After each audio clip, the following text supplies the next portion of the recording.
सोने का निसाब जो हदीस में जो बयान किया गया वो 20 दीनार या 20 मिस्काल है, 20 दीनार या मिस्काल है।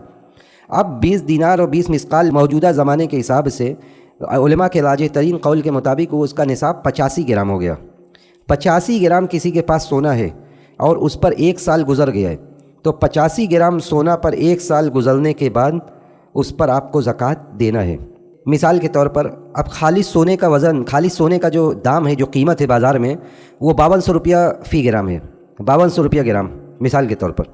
तो 85 ग्राम सोने का हिसाब कितना होगा? 4,42,000 रुपया। और अब जब उसका हम 2.5% निकालेंगे तो 11,050 रुपया उसकी ज़कात बन गई। तो ऐसे ही ये मैंने एक मिसाल दी कि जितना सोना है आप मार्केट से उसकी खालिस सोने की, देखिए सोने की जब बात की जाती है तो खालिस सोने पर आप अगर उसमें कोई मिलावट का अंदेशा है तो आप सोनार के पास जाकर उसे ये कंफर्म कर लें कि इसमें कितना दूसरी चीज़ें हैं और कितना खालिस सोना है। तो खालिस सोने पर ज़कात होगी और उसका 2.5%, तो आप उसको निकालेंगे, उसकी कीमत आंकेंगे और आँक कर उस कीमत को आप निकाल देंगे।